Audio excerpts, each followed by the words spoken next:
Good afternoon my dear friends. তোমরা সবাই কেমন আছো? আমি একটা নতুন ভিডিও নিয়ে এসেছি। ভিডিও বলতে বাড়িতে আমাদের কালী পুজো হচ্ছিল, যেটা বাৎসরিক পুজো। তো সেই পুজোতে কি আয়োজন করা হয়েছিল, কেমনভাবে সাজানো হয়েছিল, সেটা তোমাদের সাথে ভাবলাম একটু শেয়ার করি। তো সেই জন্যই ভিডিওটা করা। এখানে দেখতে পাচ্ছ আমি পুরো নিজের হাতে সবটা সাজিয়েছি। তো সাজানোটা একটু কেমন হয়েছে একটু বলো। আরও ফুল আনে, এবছর একটু ফুলটা কমই আনা হয়েছে, কারণ আমাদের এখন বাড়ি হচ্ছে। তোমাদের পরের ভিডিওতে দেব যে কোথায় মানে বাড়িটা হচ্ছে কেমন কি। তো সেই সাজানোটা কেমন হয়েছে সেটাই তোমাদের সাথে শেয়ার করছি। উনি হচ্ছে আমার শ্বশুর মশাই, আর এই হচ্ছে আমাদের মা তারা।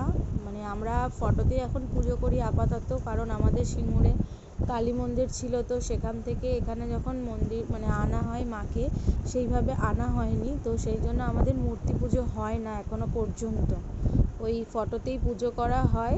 আলাদা করে যখন মন্দির আমাদের তৈরি হচ্ছে, যখন হবে তখন আমরা মূর্তিতে পুজো করবো। আর আমাদের মা হচ্ছে দক্ষিণা কালী। তো দেখো মাকে পুরো সুন্দর করে সাজানো হয়েছে, পুরো নিজের হাতে সাজিয়েছি।